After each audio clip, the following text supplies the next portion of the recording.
Hi guys, my name is Nikki. Sorry, don't mind my dogs. This channel is called Share Your Story.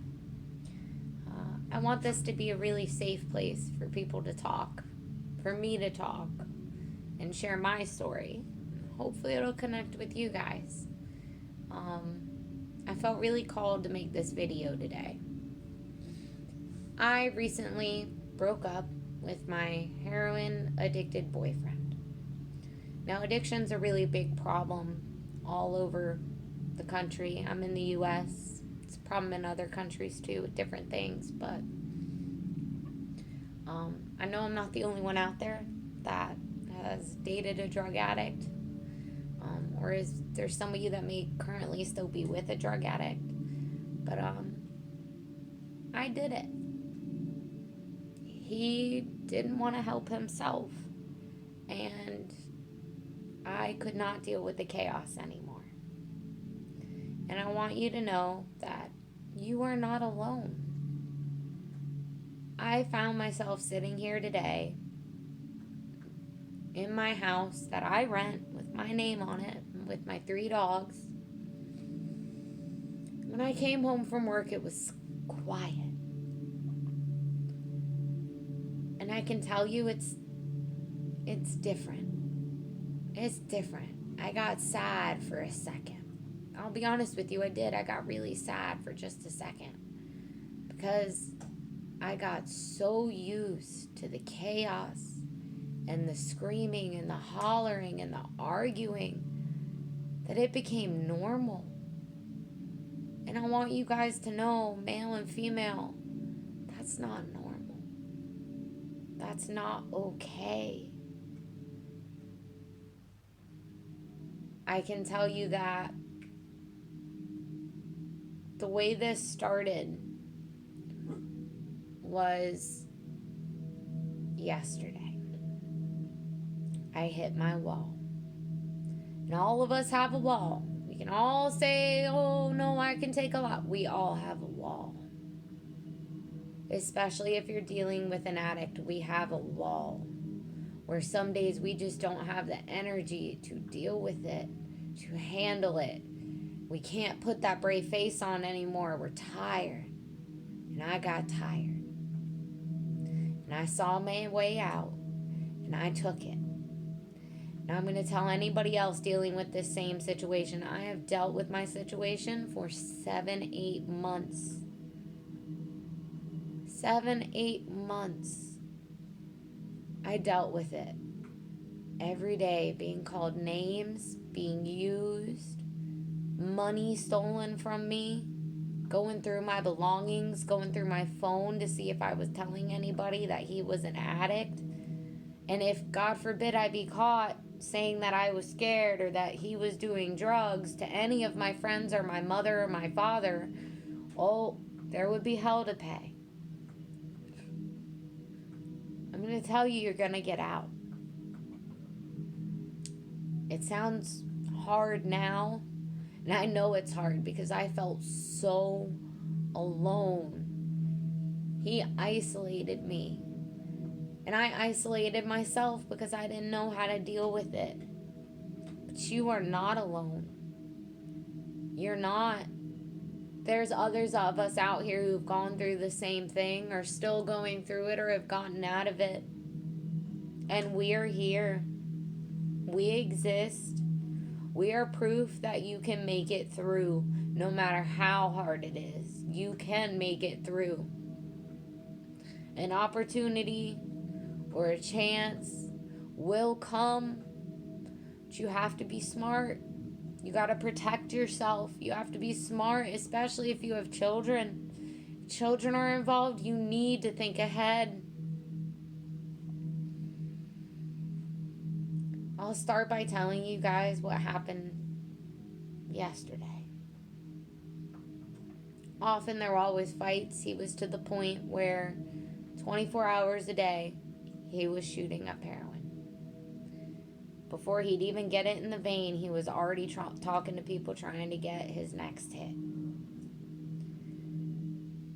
He didn't have a license, and I'm going to be honest, The red flags were there. I just tend to look for the better in people. And in this instance, I was very stupid. I should have paid attention.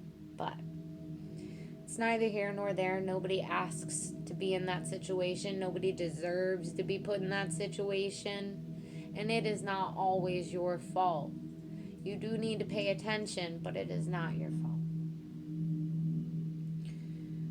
I dropped him off at work.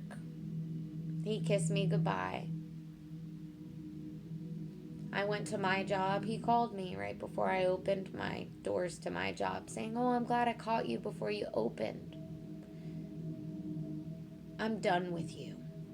I don't love you. We don't get along. I can't stand you. You're the reason I do drugs because I am so unhappy with you. It's your fault. I'm just going to move back in with my dad."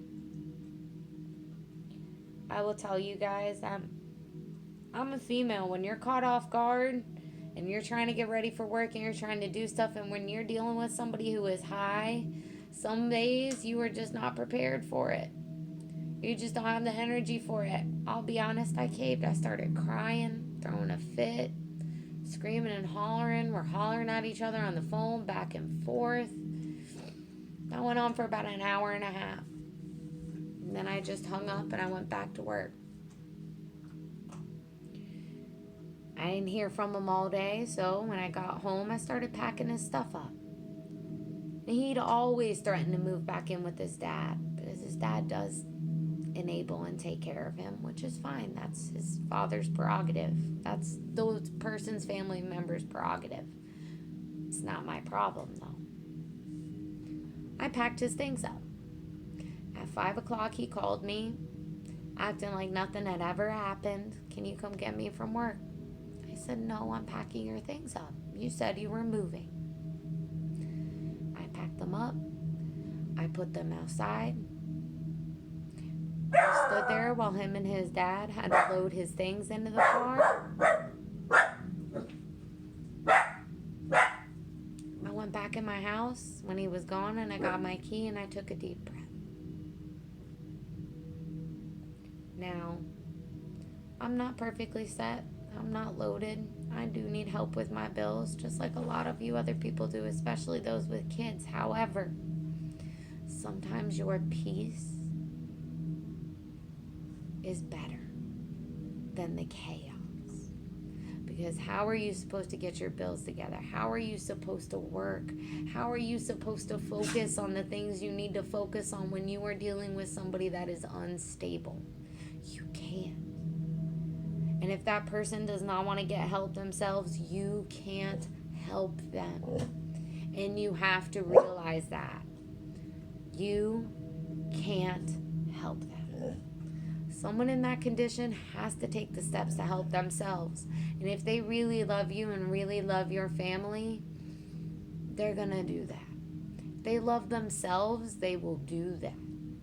If they don't, they are going to continue to bring you down and drag you down and block your blessings and emotionally destroy you. They will mentally destroy you. They will isolate you. But I'm here to say you can make it through it. I have had to rebuild myself so many times. I have had to start over. I have had things taken from me my whole life, jobs, everything. It falls apart.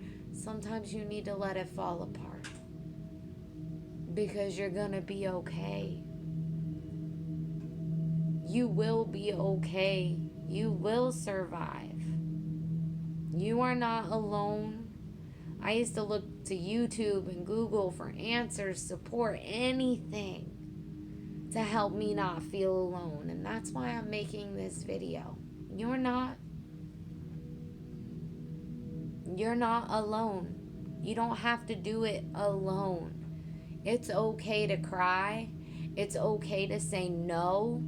You are worth more than being abused or being held hostage in your own house, in your own emotions, in your own feelings. You are worth more than that. Even if you don't feel like it right now, you are, and you will get out of this situation. If you guys can relate or want to share your story or comment, feel free. Just like, share, subscribe. You never know. There could be someone else going through that same situation you did, or who needs help or guidance or support or just somebody to vent to because they're trying to save their money to get out. You don't know, but anything can help. So again, you guys, my name's Nikki. Let's just share your story. Like, share, subscribe to this channel if you enjoyed this video. I'm going to be making a lot more of them about my life experiences and things that I've overcome. I want this to be a safe place for everybody to come and comment and talk about themselves and their story and what they've overcome in their lives.